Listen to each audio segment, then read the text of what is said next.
নমস্কাৰ বন্ধুসকল মই দিব্য গগৈ আপোনালোকক এই ভিডিঅ'টোলৈ সকলোকে স্বাগতম জনাইছোঁ।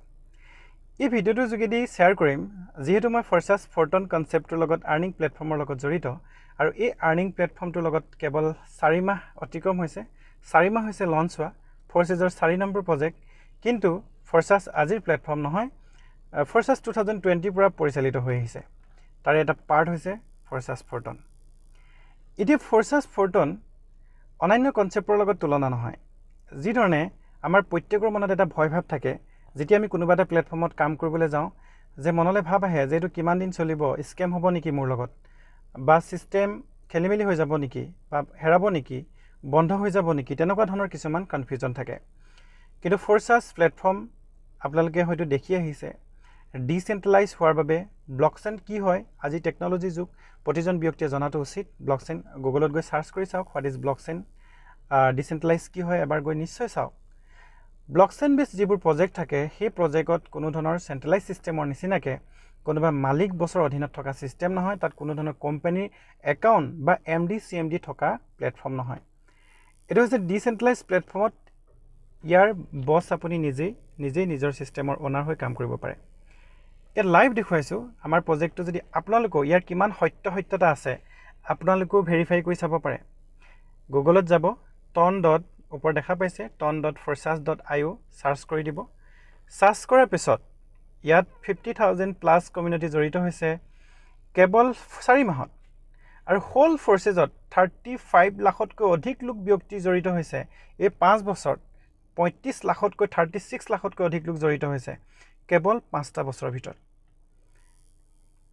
এতিয়া এনেধৰণে ওলাই গৈছে। যদি আপুনি অলৰেডি ৰেজিষ্টাৰ কৰিছে তেতিয়া কানেক্ট ৱালেট কৰিব পাৰে। টন কিপাৰ লাগে এই প্ৰজেক্টটো ৰেজিষ্টাৰ কৰিবৰ কাৰণে, নাইবা টোকেন পকেটতো আপোনালোকে কৰিব পাৰে, বা টেলিগ্ৰামৰ মাধ্যমে আপোনালোকে কৰিব পাৰে। কিন্তু যিসকলে ৰেজিষ্টাৰ কৰা নাই তেখেতলোকে ইয়াত চাৰ্চত গৈ ভেৰিফাই কৰি চাব পাৰে। ধৰি লওক মোৰ আইডিটো, ইয়াত মোৰ ID নাম্বাৰ হৈছে 110। দেখা পাইছে এইটো মোৰ প্ৰফাইল। এই কনচেপ্টটোত 25 এপ্ৰিলত মই জড়িত হৈছিলোঁ আৰু কেৱল 4 মাহত এই প্ৰজেক্টটোৰ পৰা ইনকাম লাভ কৰিছোঁ। তলত দেখা পাইছে $4,692, মানে ভাৰতীয় মুদ্ৰা 4,50,000 মান টকা হ'ব। আৰু ইয়াত এক্টিভ ইনকামৰ লগতে প্ৰত্যেক 10 দিনত পেছিভ ইনকাম আৰ্ণ কৰিব পাৰে। টন কাৰেঞ্চিত, টন টেলিগ্ৰামৰ নিজা কাৰেঞ্চি হয়, টন ব্লকচেইনত এই প্ৰজেক্ট ৰান আছে। টন কাৰেঞ্চিত ইনকাম লাভ কৰিব, আৰু ইনকামসমূহ যিকোনো এক্সচেঞ্জৰ মাধ্যমে আপোনালোকে লগালগ চেল কৰিব পাৰে বা বাই কৰিব পাৰে। প্ৰত্যেক 10 দিনত কণ্ডিশ্যনেল প্লাছ আনকণ্ডিশ্যনেল পেছিভ ইনকাম ৰেৱাৰ্ড লাভ কৰিব। যিসমূহ ইনকাম লাভ কৰিব কিপাৰ মাধ্যমেৰে বা টোকেন পকেটৰ মাধ্যমেৰে আপোনালোকে জমা কৰি ৰাখিব পাৰে, দৰকাৰ হ'লে আপোনালোকে চেল কৰিব পাৰে। বিভিন্ন ব্যক্তিৰ ID ইয়াতে চাব পাৰে, চাৰ্চ কৰি চাব পাৰে। এইটো মোৰ ID আপোনালোকে দেখা পালে। ঠিক তেনেধৰণে বিভিন্ন ID আছে। 1 নম্বৰ আইডিটোকে দেখুৱাইছোঁ যে এজন ছিষ্টেম ক্ৰিয়েটৰ ID। কোম্পানী চাব পাৰে জানো? কেতিয়াও চাব নোৱাৰে। ইয়াত চাওক, প্ৰত্যেকৰ এটা ছিষ্টেম উকা প্লেটফৰ্ম, সকলোৱে ID ভেৰিফাই কৰি চাব পাৰে।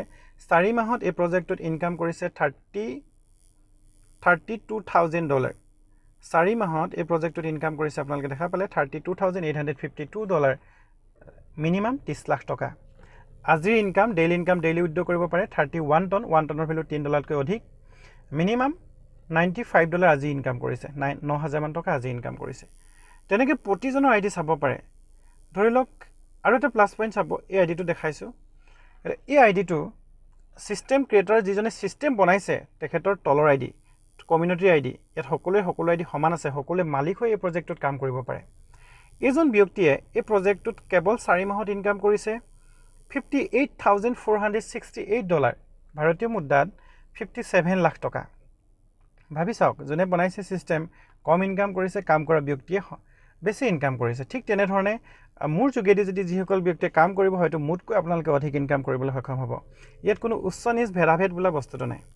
তো সকলোৱে সমান অধিকাৰ। আৰু এই প্লেটফৰ্মত আপোনাৰ কামৰ উপৰিও অনলাইন কমিউনিটিৰ পৰাও ইনকাম জেনেৰেট হয়। প্ৰমাণ হিচাপে আপোনালোকে চাব পাৰে। এইটো ID চাওক, ID নম্বৰ পাৰ্টনাৰ 0, টিম 0, কোনো ব্যক্তিক ৰেজিষ্টাৰ কৰা নাই। কিন্তু ইয়াত ইনকাম আহিবৰ কাৰণে যিসমূহ 12টাকৈ ডিজিটেল লেভেল থাকে, অল লেভেল বাই কৰি ৰাখিছে। এই প্ৰজেক্টটোত তেখেতে ইনকাম কৰিছে $10,410। 4 মাহত এই প্ৰজেক্টটোৰ পৰা 9 লাখ+ আৰ্নিং কৰিবলৈ সক্ষম হৈছে।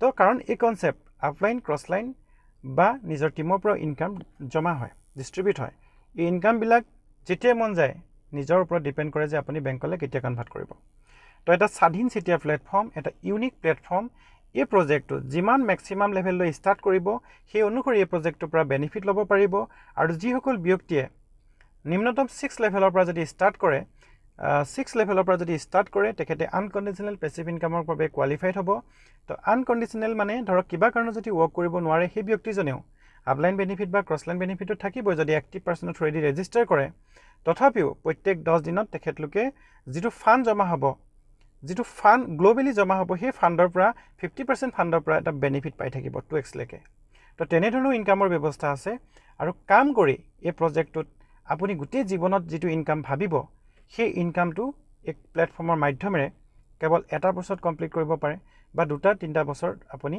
গোটেই লাইফৰ ইনকাম হয়তো জেনেৰেট কৰিব পাৰে ডলাৰ বেছ প্ৰজেক্ট ডিচেণ্ট্ৰেলাইজ প্ৰজেক্ট চেণ্ট্ৰেলাইজ যিহেতু কনচেপ্ট নহয় কোম্পানী নহয় কোনো ধৰণৰ গেমিং ইত্যাদি প্লেটফৰ্মৰ লগত জড়িত নহয় এইটো এটা নিৰ্ভৰযোগ্য প্লেটফৰ্ম হয় কিন্তু মই আপোনালোকক সাজেষ্ট কৰোঁ যে এই প্লেটফৰ্মত জড়িত হোৱাৰ আগত বিষয়বস্তু নিজাববীয়াকৈ আপুনি শিকি বুজি ল'ব কাৰণ ভালকৈ যদি শিকি বুজি লয় এই প্ৰজেক্টটোৰ পৰা বহু দূৰ আগুৱাই যাব পাৰিব আৰু লাইফ টাইম এই কনচেপ্টটোৰ পৰা এটা সুন্দৰভাৱে ইনকাম কৰিবলৈ সুযোগ লাভ কৰিব যদি কিবা ইনফৰমেশ্যন অধিক ইনফৰমেশ্যন এই প্ৰজেক্টটোৰ অধিক ইনফৰমেশ্যন জানিব বিচাৰে আপোনালোকে ডাইৰেক্টলি মোৰ সৈতে যোগাযোগ কৰিব পাৰে ধন্যবাদ